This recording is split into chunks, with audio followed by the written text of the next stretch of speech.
Well, welcome back to my channel, Beyond Borders Careers. What we're asking today is moving abroad worth the mental toll? Ever dream of packing up and moving to a beautiful new country?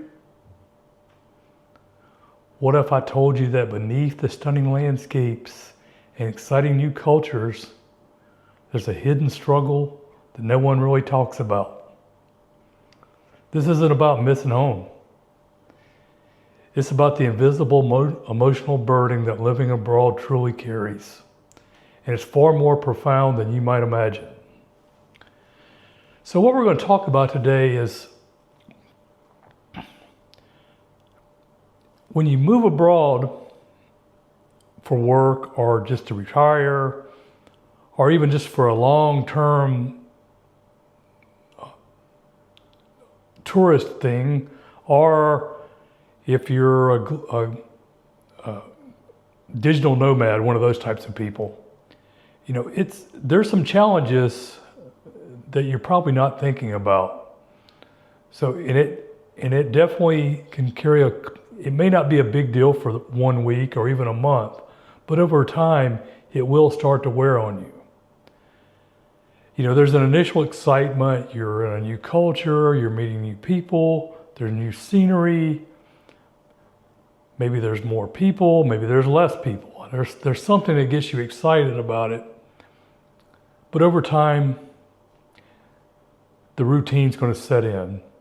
Really, living and working is very similar wherever you're at in the world. It's going to have very similar stresses and problems. So we're going to get into that today. So again, welcome to my channel. And if you get anything out of this video whatsoever, I appreciate your time. Please feel free to subscribe. I would appreciate it.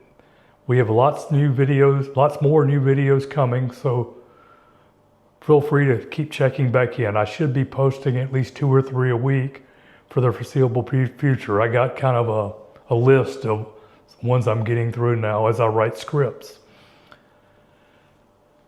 So we're discussing the emotional toll of living abroad long term. Now moving abroad can be exciting. It can be an adventure. But it also comes with its own set of challenges that can take a significant toll. So I'm going to be sharing some of my own experiences and how you can help navigate the ups and downs. Now, when you first move, everything feels like an adventure.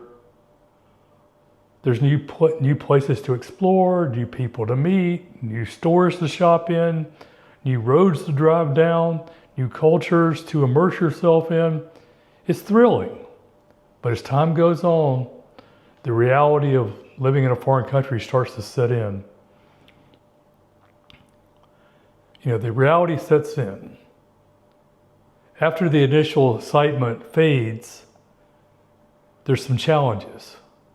The language barrier starts to take a toll on you, especially if you don't know any phrases or anything like that. Just sometimes buying something, asking questions in the grocery store, explaining to a taxi driver where you're going. These things all can be challenging. There's cultural differences. People could go to different churches. They have different holidays. Your holidays may mean nothing to them.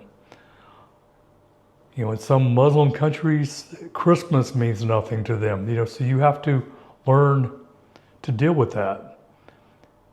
And you can start feeling a little homesick. And it can be isolating, especially if there's not a lot of other people, other Americans or other Westerners there, you can start feeling a little isolated.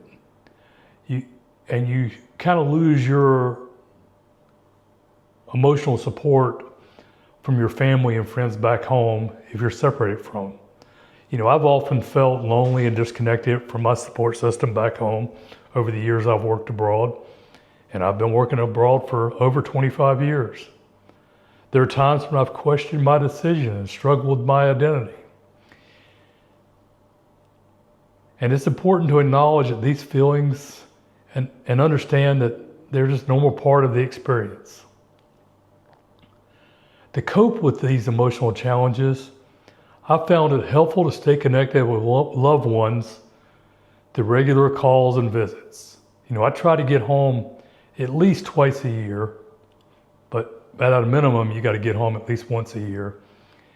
And with FaceTime and Skype and other types of internet calling, WhatsApp, whatever, there's no excuse on why you can't call home anytime.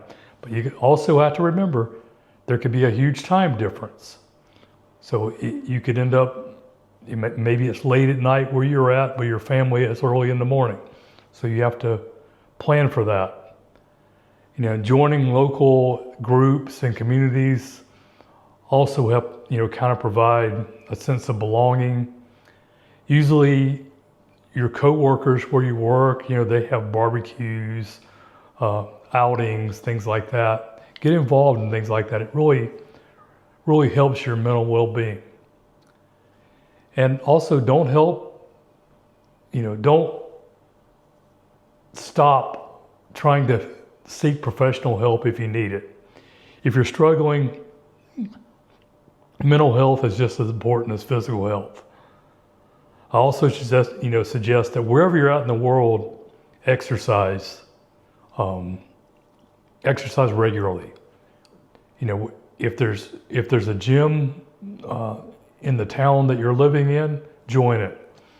If there's not a gym, start running. There's always a road.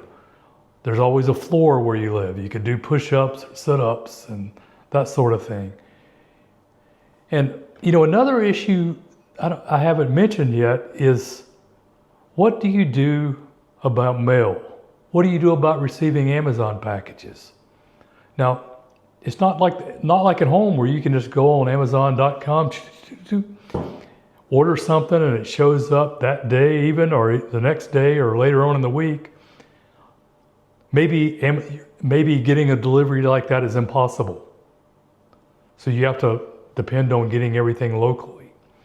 Also, what if you have important tax or banking documents that you have to receive? How are you going to get it?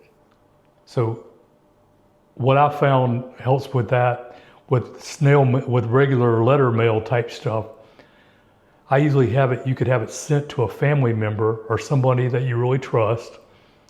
They could open up this mail, they could read it to you over the phone, or scan it and email it to you. That type of thing helps just for basic information. I've done that for years and it works great.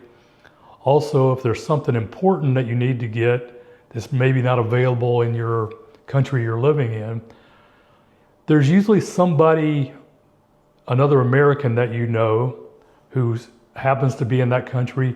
Maybe they're not even from the same state you're from, but they're going home on leave next month. You could have something shipped to their home address, and then he or she could carry it back with them. I've done that before. If you're working for an American company, a lot of times they'll formalize the procedure, and they'll send people's mail through like DHL or FedEx on a regular cycle. It's just a part of your benefits. That happened for me when I was working for AECOM in Libya.